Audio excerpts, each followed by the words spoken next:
Sejam todos bem-vindos ao podcast Sua Saúde. Meu nome é Marcelo Reis e eu tenho o prazer de receber aqui a doutora Gabriela Machado, que é médica neurologista. Gabriela, muito obrigado por ter aceito o nosso convite.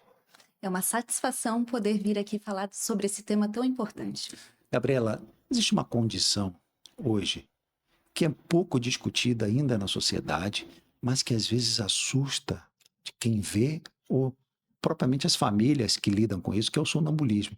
Pessoas podem andar durante a noite, podem fazer gestos, falarem, mas as pessoas não sabem ainda como lidar com isso. Conta pra gente o que é sonambulismo. Sonambulismo é um distúrbio do sono não REM. A gente classifica como parassonia, como uma parassonia. Mas o que é isso? Então, a gente pode entender como se fosse uma dissociação. Então, o corpo acorda, mas a mente, a consciência continua dormindo.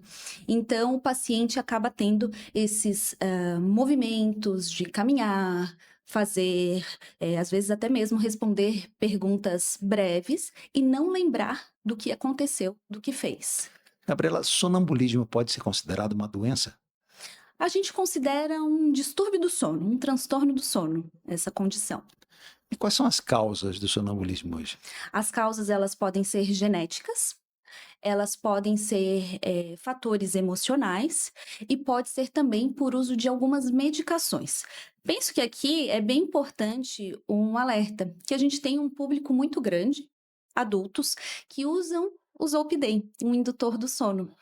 E nós precisamos ter esse cuidado porque é um medicamento que, às vezes, se não bem usado da maneira correta, conforme a instrução médica, ele pode causar isso. Então, eu sempre oriento os pacientes para usar um indutor do sono já deitado na cama. Não dá para a gente usar um indutor do sono e pegar o carro, ir ao mercado ou fazer alguma outra atividade. Crianças e adultos têm a mesma chance de serem sonâmbulos? A chance do sonambulismo é maior em crianças, então ocorre mais em crianças, tende a melhorar, essa condição tende a melhorar ali na puberdade, mas existe uma porcentagem, uma parcela que segue na vida adulta. Gabriela, existem alguns gatilhos que podem desencadear o sonambulismo? Sim, um estresse emocional, ansiedade, transtornos psiquiátricos, privação de sono, uso excessivo de álcool, são alguns exemplos que pode desencadear ou aumentar os episódios em quem já é portador do transtorno. Gabriela, a gente escuta regularmente que os pacientes que são sonâmbulos não se lembram do que fazem durante a noite. Isso é verdade? É verdade, é verdade. Então, nós estamos ali num estado de movimento do corpo com o cérebro dormindo. Então, o paciente não vai lembrar do que aconteceu, do episódio. Pode ter alguns, assim, como se fossem sonhos, partes de sonhos, assim, né?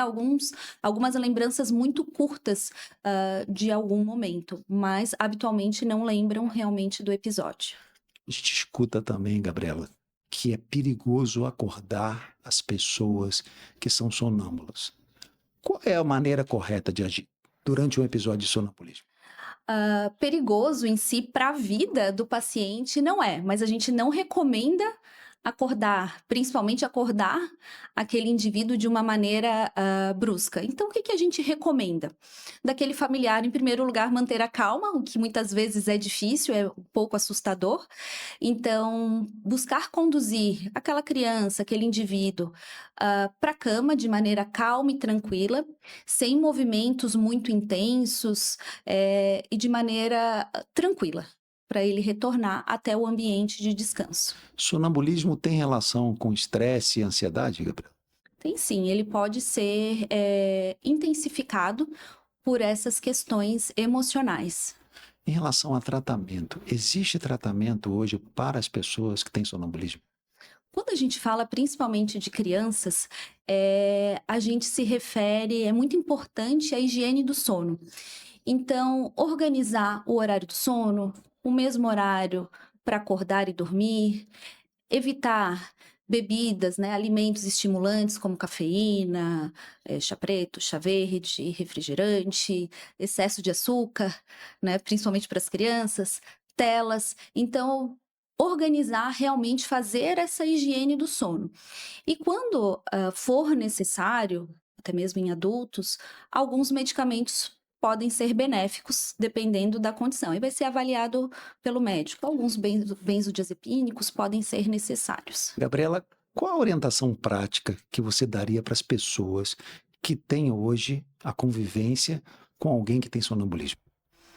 Primeiro, buscar manter a calma.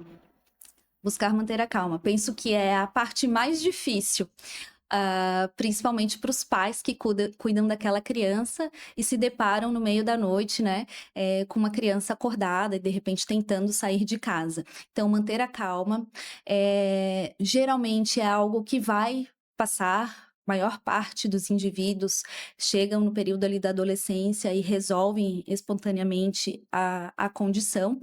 E buscar sempre o acompanhamento de um profissional, de um médico, para orientar, cuidar e ter essa tranquilidade. E acolher aquele indivíduo, né? Afinal, ele não tem culpa de estar passando por aquela situação. Gabriela, a gente está chegando no final do podcast. Eu já queria agradecer a você por ter aceito o nosso convite. Eu queria que você deixasse um recado para quem está nos assistindo sobre esse tema tão importante que é o sonambulismo. Perfeito.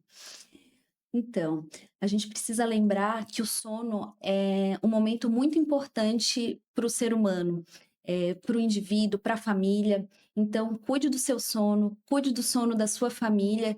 Com certeza, isso trará uma melhor qualidade de vida para a sua família. Gabriela, mais uma vez, obrigado. Obrigado a todos que ficaram com a gente até esse momento. Até o próximo episódio do podcast Sua Saúde. Obrigado, Gabriela.